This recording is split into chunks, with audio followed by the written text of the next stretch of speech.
कहानी का नाम ममता बनाम दरिंदगी। एक सीधी महिला और खतरनाक जानवर की सच्ची टक्कर। प्रस्तावना। धूप में तपते एक शांत से गांव में एक सीधी सादी महिला रहती थी, सीमा। उसकी जिंदगी सादगी और मेहनत की मिसाल थी। पति को खो चुकी थी, लेकिन बेटे गोपाल के साथ उसकी दुनिया पूरी थी। गांव के लोग उसे इज्जत से देखते, पर वो हमेशा सबके लिए चुपचाप मदद करती, किसी से कोई अपेक्षा नहीं, कोई शिकायत नहीं। लेकिन इस गांव के पास था एक रहस्यमयी और भयानक जंगल, जिसका नाम लेते ही लोगों की रूह कांप जाती थी।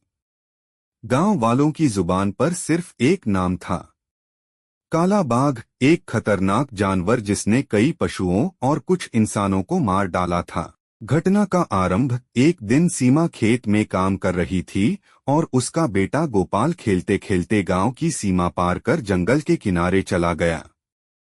घंटों बीत गए, लेकिन वह लौटा नहीं। गांव में खबर फैली, गोपाल जंगल में चला गया है। गांव वाले दहशत में थे। किसी ने जंगल की ओर देखने की भी हिम्मत नहीं की। सभी ने कहा, अब कुछ नहीं हो सकता, बाघ उसे खा गया होगा। लेकिन एक माँ के लिए डर से बड़ा उसका बच्चा होता है। सीमा उठी और नंगे पांव, बिना किसी हथियार के, अकेले जंगल की ओर निकल पड़ी। जंगल की गहराइयों में पेड़ों के बीच सूरज की रोशनी भी कांप रही थी। हवा में खामोशी नहीं, मौत की गंध थी। हर कदम पर झाड़ियों से अजीब आवाजें आती, जैसे कोई उसका पीछा कर रहा हो। पर सीमा नहीं रुकी। वह अपने बेटे का नाम पुकारती रही, गोपाल, बेटा, मेरी आवाज सुनो। अचानक उसे एक गुफा के पास कुछ सरसराहट सुनाई दी। वह झांक कर देखती है और सामने था वही काला बाघ।